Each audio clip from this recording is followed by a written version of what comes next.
Hello friends, welcome to study with logic. दोस्तों, आज इस वीडियो में हम सिंपल इंटरेस्ट के कुछ इंपॉर्टेंट क्वेश्चंस को डिस्कस करेंगे। ये हमारा इस टॉपिक का दूसरा वीडियो है। अगर आपने अभी तक हमारा पहला वीडियो नहीं देखा है तो आप डिस्क्रिप्शन में दिए गए लिंक पर क्लिक करके वो वीडियो देख लीजिए। हम पार्ट 1 से आगे इस वीडियो में कंटिन्यू करने वाले हैं। और अगर आप हमारे चैनल पर नए हैं तो चैनल को सब्सक्राइब कर बेल आइकन जरूर दबा दीजिए। हम ऐसे ही इंपॉर्टेंट टॉपिक्स पर वीडियो लाते रहते हैं। तो चलिए शुरू करते हैं आज का वीडियो। हमारा पहला सवाल है, कोई धनराशि 10% वार्षिक दर से 5 वर्ष में 5,000 रुपये बन जाती है। बताइए इसी दर से कितने समय में यह धनराशि 6,000 रुपये बन जाएगी। देखिए दोस्तों, हमें दिया है कि कोई धनराशि है और उस पर अगर 10% वार्षिक दर से 5 साल तक ब्याज को उसमें ऐड कर दिया जाए तो वो धनराशि 5,000 रुपये बन जाती है।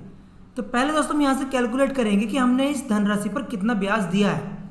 तो देखिए दोस्तों, 10% वार्षिक दर से हमने ब्याज दिया है, इसका मतलब 5 साल में कितना ब्याज दिया होगा, 50% दर। यानी कि जो धनराशि है उसका 50% हमने ब्याज दिया है और उस धनराशि में जब 50% उसके ब्याज को हमने जोड़ा तो वो धनराशि 5,000 रुपये बन गई। ठीक है दोस्तों, अब देखिए 50% को हम फ्रैक्शन में लिखेंगे 1/2।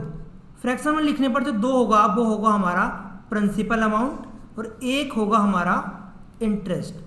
यानी कि अगर कोई धनराशि 2 है तो उस पर इंटरेस्ट कितना होगा, 1। तो टोटल जो अमाउंट होगा वो कितना हो जाएगा, 2 + 1। यानी कि जो टोटल अमाउंट होगा वो होगा 3।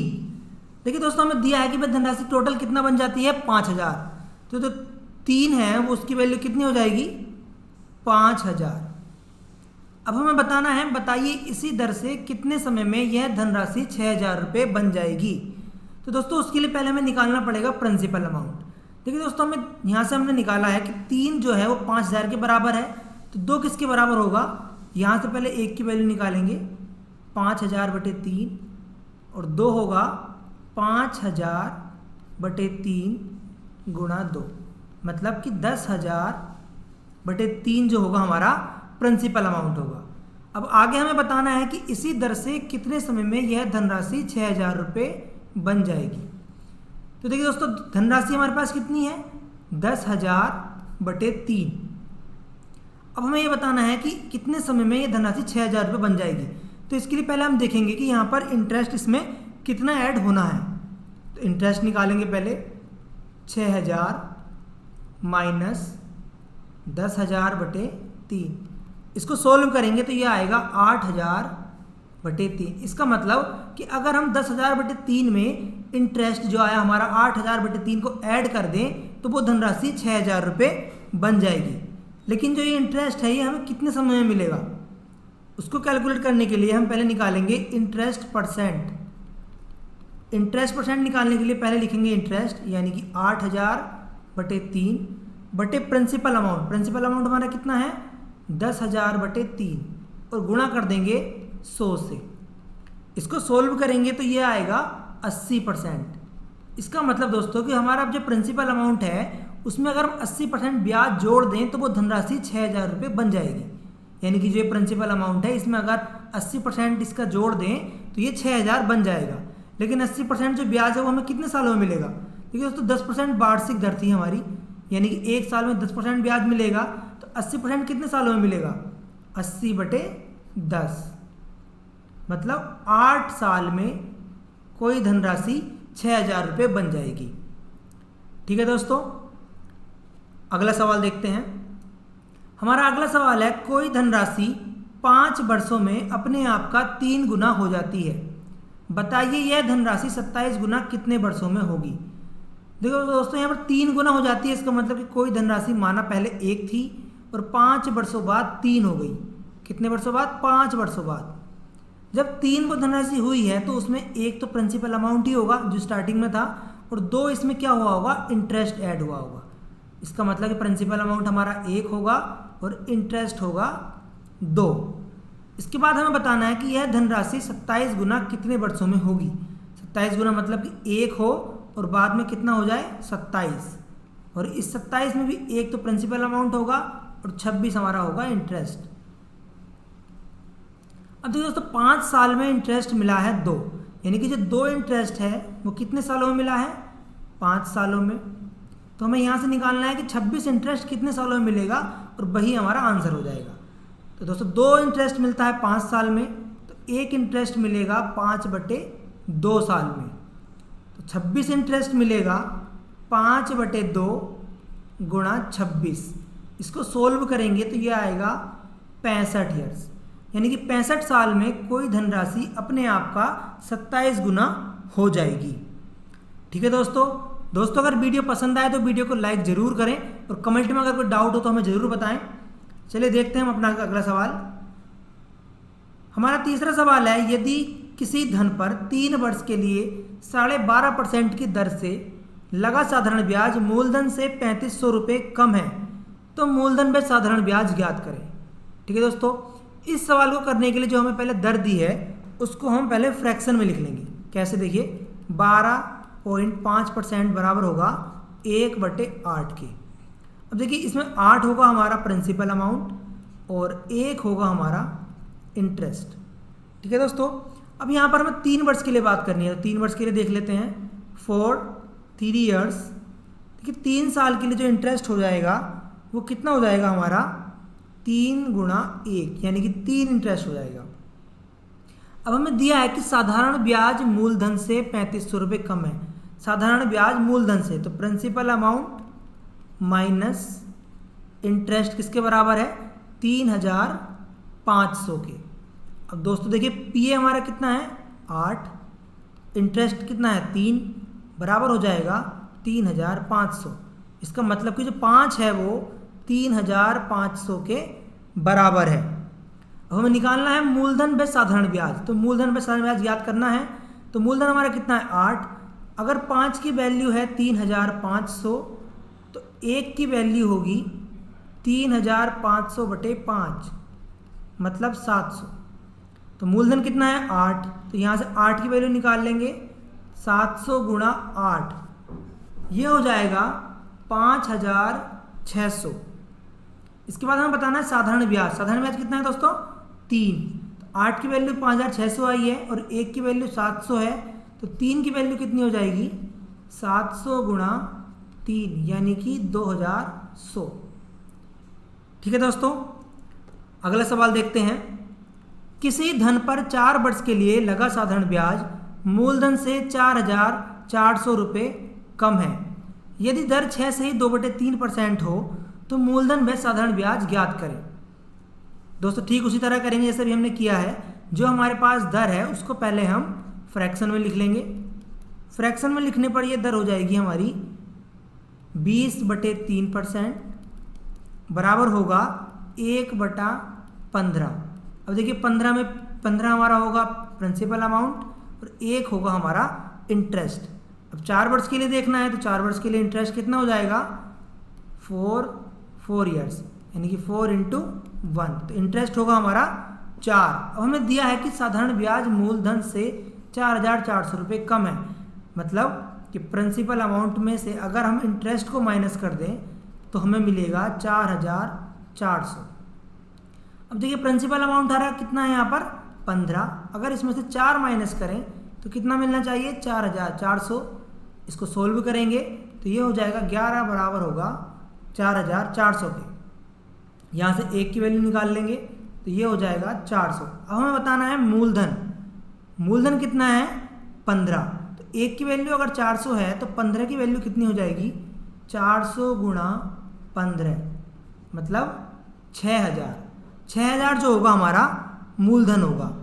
अब हमें बताना है साधारण ब्याज। साधारण ब्याज दोस्तों क्या है हमारा 4, अगर 1 की वैल्यू 400 है तो 4 की वैल्यू कितनी हो जाएगी 1600।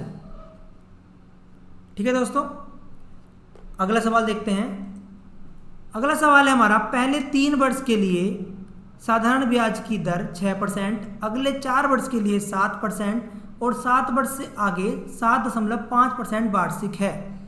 एक आदमी ने 18,800 रुपये 11 वर्ष के लिए निवेश किए तो साधारण ब्याज ज्ञात करें। देखिए दोस्तों एक आदमी है उसने 18,800 रुपये 11 वर्ष के लिए निवेश करे हैं, लेकिन 11 वर्ष में जो दर है वो 3 बार बदल जाती है। 3 वर्ष के लिए अलग है, 6 वर्ष के लिए अलग है और 7 वर्ष से आगे के लिए अलग है।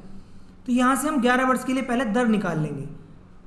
तो देखिए दोस्तों शुरू के 3 वर्ष के लिए जो दर होगी वो होगी हमारी 18%, क्योंकि देखिए 3 वर्ष के लिए कितनी है 6%, तो ये हो जाएगी 18%। अगले 4 वर्ष के लिए कितनी दर हो जाएगी, 4 वर्ष के लिए हो जाएगी हमारी 28%। अब यहाँ से हमने 3 और 4 यानी कि 7 वर्ष का हमने निकाल लिया है। अब हमें 4 वर्ष की दर और चाहिए, तो 4 वर्ष की दर 7 वर्ष के बाद कितनी है 7.5%, तो ये हो जाएगा 30%। अब देखिए टोटल यहाँ पर हम अगर गिने तो हमने 11 साल की दर निकाल ली है, और ये कितनी है सबको ऐड कर देते हैं 76%। इसका मतलब कि 11 वर्ष में उस आदमी को इस धनराशि पर 76% साधारण ब्याज मिलेगा। तो इसको कैलकुलेट करने के लिए 18,800 गुणा 76/100, हमने बस यहाँ से 76% निकाला है टोटल धनराशि का, तो ये आएगा 14288, यानी कि 14,288 रुपये उसे साधारण ब्याज के मिलेंगे। ठीक है दोस्तों, अगला सवाल देखते हैं। हमारा अगला सवाल है, एक साइकिल 1,500 रुपये में खरीदी जा सकती है, परंतु वही साइकिल 3,500 रुपये नगद और अगले 3 वर्ष तक 400 रुपये की समान किस्तों में भी खरीदी जा सकती है, तो दर ज्ञात कीजिए। देखिए दोस्तों, यहाँ पर कोई साइकिल है, अगर उसको नगद खरीदा जाता है तो वह 1,500 रुपये की है, और अगर उसको किस्तों में खरीदते हैं तो उसमें 350 रुपये पहले नगद देने पड़ते हैं और उसके बाद 3 किस्तों में 400 रुपये देने होते हैं। देखिए दोस्तों, अगर हम साइकिल को नगद खरीदते हैं तो हमें कितने रुपये देने पड़ते हैं 1,500, लेकिन अगर हम उसे किस्तों में खरीदेंगे तो हमें 350 रुपये नगद और उसमें 400 रुपये की 3 किस्त, यानी कि 4 तिया 1,200 रुपये उसमें किस्तों में देने पड़ेंगे। तो हम कितने पैसे देंगे 1,550 रुपये देंगे अगर हम उसे किस्तों में खरीदते हैं। तो यहाँ से देखते हैं हमने इस पर ब्याज कितना दिया है 1,550 माइनस 1,550, यानी कि हमें किस्तों में साइकिल खरीदने पर 50 रुपये ब्याज के देने होते हैं। अब हमें यहाँ से निकालना है कि जो 50 रुपये हमने दिए हैं ये कितनी दर के हैं, यानी कितनी दर हमें यहाँ पर दी है 50 रुपये ब्याज देने पर। तो उसके लिए देखो क्या करेंगे दोस्तों, यहाँ से हम देखेंगे कि हमने कोई साइकिल थी 1,500 रुपये की, हमने 350 रुपये उसमें नगद दे दिए, तो हमें कितने रुपये और देने हैं 1,150। अब देखिए 1 महीने बाद हमने 400 रुपये दिए हैं, तो कितने रुपये और देने होंगे 750। उसके अगले महीने फिर 400 रुपये दिए हैं, कितने रुपये बचे होंगे 350, और तीसरी किस्त में 400 रुपये देने पर हमने पूरी धनराशि चुका दी। ठीक है दोस्तों, तो अब देखिए यहाँ पर हमने जो ये ब्याज दिया है वो इस धनराशि पर दिया होगा। ठीक है दोस्तों, इसको कैलकुलेट करने के लिए क्या करेंगे, हम यहाँ पर देखेंगे कि हमने जो 1,150 रुपये है उस पर किसी दर से 1 महीने का ब्याज दिया है, तो इसको लिख लेंगे। उसके बाद जो दूसरे महीने की धनराशि थी 750, उस पर हमने ब्याज दिया होगा 1 महीने का, और तीसरे महीने हमने 350 रुपये पर ब्याज दिया है। और टोटल अगर हम ब्याज को जोड़ दें तो ये आना चाहिए 50 के बराबर, क्योंकि हमने 50 रुपये ही टोटल दिए हैं। यहाँ से जब हम आर को कैलकुलेट करेंगे दोस्तों तो ये आएगा 26 सही 2/3%, यानी कि हमने पूरी साइकिल जब खरीदी है तो उसमें किस्तों में खरीदने पर हमें 26 सही 2/3% का ब्याज देना होगा। ठीक है दोस्तों, अगला सवाल देखते हैं। हमारा अगला सवाल है, किसी पेन का नगद मूल्य 60 रुपये, परंतु वही पेन 20 रुपये नगद व अगले 6 महीने तक 8 रुपये की 6 समान किस्तों में भी खरीद सकते हैं, तो दर ज्ञात कीजिए। तो दोस्तों, अगर नगद खरीदते हैं तो हमें देने होते हैं 60 रुपये, लेकिन अगर किस्तों में खरीदते हैं तो हमें 20 नगद और 6 महीने तक 8 रुपये की किस्तें देनी होती हैं, यानी कि 48 रुपये और देने होते हैं, यानी कि 68 रुपये। अब देखिए किस्तों पर देने पर हमें देने पड़ते हैं 68 रुपये, और अगर नगद खरीदते हैं तो 60 रुपये। तो हमने कितना ब्याज दिया 68 में से माइनस करेंगे 60, 8 रुपये, यानी कि किस्तों में खरीदने पर हमें 8 रुपये ब्याज के देने होते हैं। तो हमसे क्वेश्चन में पूछा है कि जो हमने 8 रुपये ब्याज के दिए हैं ये किस दर से दिए हैं, तो इसको कैलकुलेट कैसे करेंगे। देखिए दोस्तों, 60 रुपये की कोई पेन है, उसमें से हमने 20 रुपये नगद दिए, तो हमारे पास कितना उधार बचा 40 रुपये का। अब हमने 40 रुपये पर ही आगे ब्याज दिया होगा, कैसे। देखिए दोस्तों, पहले महीने हमने 40 रुपये पर ब्याज दिया, उसके बाद 8 रुपये जमा कर दिए, फिर हमने 32 रुपये पर ब्याज दिया और फिर 8 रुपये जमा किए। इसी तरह से हमने हर महीने 8 रुपये दिए और बचे पैसों पर ब्याज दिया होगा। ठीक है, तो इसको लिख लेंगे ऐसे कि हम हर महीने 8 रुपये दिए जा रहे हैं और धनराशि हमारी कम होती जा रही है। तो देखिए दोस्तों, हमने जो ब्याज दिया होगा वो इस धनराशि पर दिया होगा पर महीने के हिसाब से। ठीक है दोस्तों, तो इसको देखिए, अगर हम ऐड करेंगे तो ये आएगा 120 रुपये, यानी कि 120 रुपये पर ही हमने यहाँ पर 6 महीने तक ब्याज दिया है। इसको कैलकुलेट कर लेंगे तो 120 गुणा R गुणा 1/100 गुणा 12, और ये किसके बराबर होगा? 8 रुपये के, क्योंकि हमने 8 रुपये ब्याज के दिए हैं। हम देखिए दोस्तों, 40 रुपये पर 1 महीने का ब्याज दिया, उसके बाद 32 रुपये पर 1 महीने का ब्याज दिया, 24 रुपये पर 1 महीने का ब्याज दिया, 16 रुपये पर 1 महीने का ब्याज दिया और 8 रुपये पर 1 महीने का ब्याज दिया है। इन सबको जोड़ा हमने तो 120 आया। तो 120 पर 1 महीने का ब्याज इन सबके अलग अलग सम के बराबर होगा। तो ये किसके बराबर होगा? 8 के। यहाँ से R की वैल्यू कैलकुलेट करेंगे तो ये आएगा 80%, यानी कि इस पेन को किस्तों पे खरीदने पर हमें 80% ब्याज देना होगा। दोस्तों, अगर वीडियो पसंद आए तो वीडियो को लाइक ज़रूर से करें और अपने दोस्तों के साथ शेयर भी करें। हम अपना अगला सवाल देखते हैं। हमारा अगला सवाल है, किसी पेन का नगद मूल्य 10 रुपये है, परंतु इसे 1 रुपये 11 महीने तक समान किस्तों में भी खरीद सकते हैं, तो दर ज्ञात कीजिए। तो दोस्तों देखिए, 10 रुपये का कोई पेन है और इसे हमने किस्तों में ख़रीदा है, यानी कि हर महीने 1 रुपया हमने दिया और बचे पर हमने ब्याज दिया। तो कैसे किया होगा? सिंपल सा है, हर महीने 1 रुपया देते जाएंगे और 1 रुपया हम इसमें से कम करते जाएंगे। ठीक है दोस्तों, अब देखिए जो टोटल हमने ब्याज दिया होगा वो इस धनराशि पर दिया होगा, तो इसको ऐड कर देंगे। ऐड करके ये आएगा 55, और हमने इंटरेस्ट कितना दिया है कैलकुलेट कर लेंगे। 10 रुपये की कोई चीज़ थी, हमने 1 रुपये 11 महीने तक दिया है, तो 11 रुपये दिए हैं, तो ब्याज का कितना रुपया दिया है? 1 रुपया।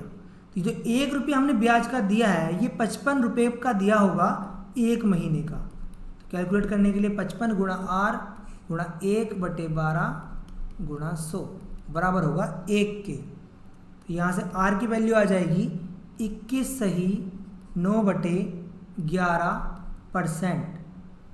ठीक है दोस्तों, चलिए आगे देखते हैं।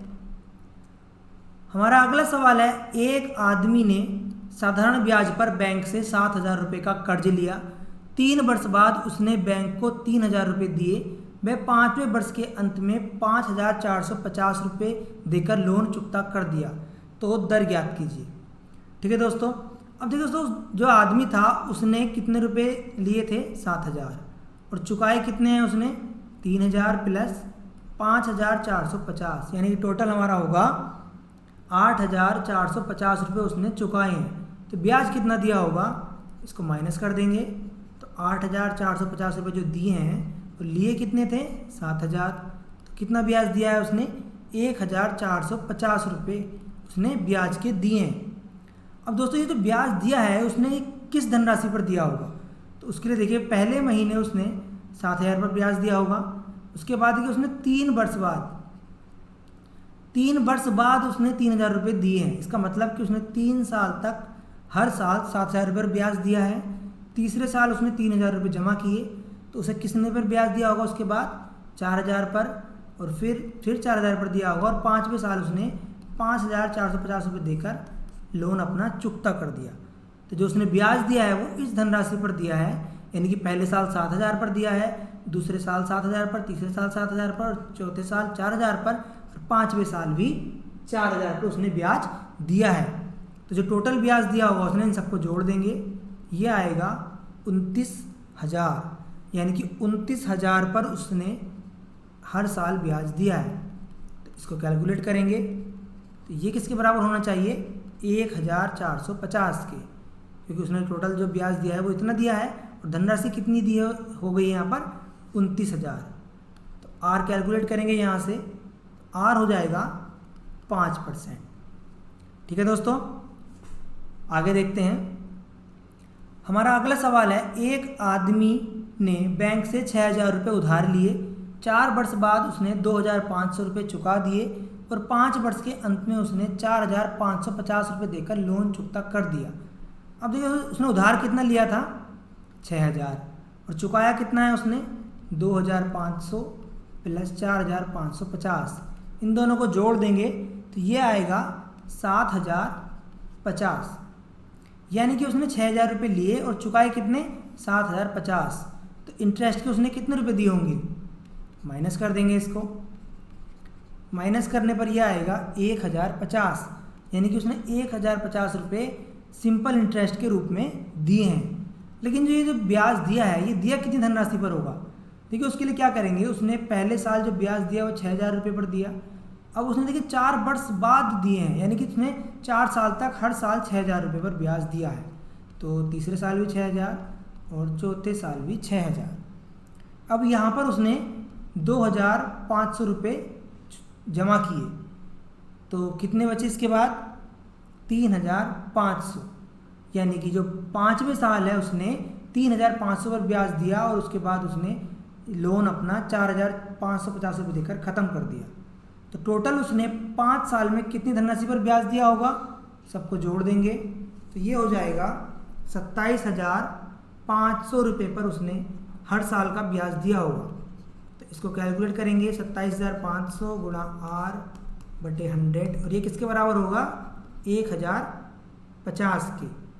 यहाँ से R कैलकुलेट करेंगे तो ये हो जाएगा 3 सही 9/11%। ठीक है दोस्तों अगर वीडियो पसंद आए तो वीडियो को लाइक ज़रूर करें और अपने दोस्तों के साथ हमारे चैनल को शेयर भी करें। इस वीडियो में इतना ही, और अगर आपने अभी तक हमारे चैनल को सब्सक्राइब नहीं किया है तो चैनल को सब्सक्राइब जरूर कर दीजिए।